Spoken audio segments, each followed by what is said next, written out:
Are you still wondering why that funnel is not converting? It's because the design is trash. But no problem, I'll put you on game. So first and foremost, we're going to talk about the colors of your that you deployed on your funnel. You can't just use any kind of funnel, or you can't just use multicolored or the LGBTQ colors on your funnel. It has to be strategic. So for example, now if you're dealing with an accounting firm, you have to look for colors that represent integrity, competence, technical know-how. You understand? Colors like white, blue, and sometimes black to represent those colors. You have to deploy those colors in the design of your funnel, and they must be deployed strategically. Now, the call to action button, you can't just use any kind of color. It must be very distinct. It must be very obvious, so that people can say, okay, this is what you want me to do. I'll click this button to join the webinar or register for a consultation service or something. You understand? So it must be very clear and distinct, and you must be able to use the colors appropriately, strategically in your design. Yeah. So the next is the text. The text that you're deploying have to also represent your brand. Yeah, you can't use certain texts, maybe italics text, anyhow.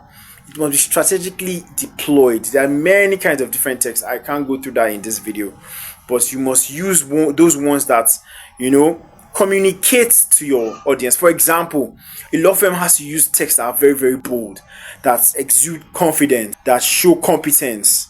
You understand? While for a spa could use maybe some playful texts. You could afford to do that here and there strategically. Yeah, but a law firm, an accounting firm, a professional firm can't afford to do that because it makes them look like they're not really that serious. You understand? The next is going to be graphics. You can't just deploy any kind of images or videos. Those images that you're deploying on your funnel, they have to represent the experience that you want your clients to feel after patronizing you.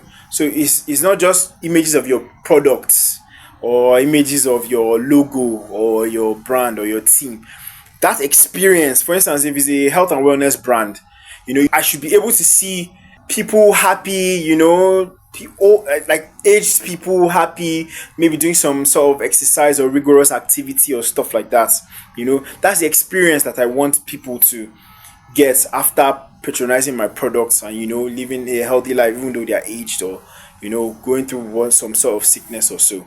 You understand? Then also the VSL. So the VSL is also part of the graphic. So some people, when they integrate VSLs in their funnels, they break it down into two. The first step of their funnel, they just put the VSL and then put a call to action button. Click here now and get this or whatever, And then the next step, you now see the remaining copy. Okay, this is what my product solves. This is the problem. This is the experience you get. These are the testimonials. This is that. You understand? These are the call to actions and all those things. Yeah, because basically, so in some countries they resonate very well with VSLs because they have the certain infrastructures. But over here in Nigeria, some people struggle to get data and stuff like that. So that might be skipped. But if you've put a lot of work into your VSL, and you're convinced that this will help promote your products or whatever you're selling, I advise that you break down your funnels into first the landing page. The landing page should only have the VSL and don't put any other thing there. Just VSL and the call to action. Then in the next step, you can now have your what problem are we solving? Who is this for? This is our solution and all this, the other things that make up the funnel. Yeah. Also, depending on what you want people or how you want people to perceive you, if you put something very basic and simple, people will look at you that way. And maybe if you want to now charge high tickets, they'll be like, it doesn't commensurate. You get me? But if you let your funnel look very sophisticated and you charge high tickets, of course people will look at this, look at the graphics, and when, as they say, the way you dress is the way you'll be addressed. If you're seen as very basic, people will question what you're selling. You understand? But if you're seen as sophisticated, That lends credibility to your brand and to the message you're trying to pass. So you should also involve like some graphics. One of these softwares that help to, embed graphics into your funnel is Spline. I'll put the link in the description of this video. Then next we have your call to action buttons. Yes, your call to action buttons must be strategically put in your funnel. Yeah, the reason is because that's the action you want people to take. Do you want them to book an appointment? Do you want them to buy a product? Do you want them to buy a digital digital product? What do you want them to do? So you must strategically put them, and as I explained earlier, the colors must be outstanding. The colors you're using there and the copy too, they must be outstanding so that people know that, okay, because most times people are just perusing. You get me? So it has to be very outstanding. You must catch their attention.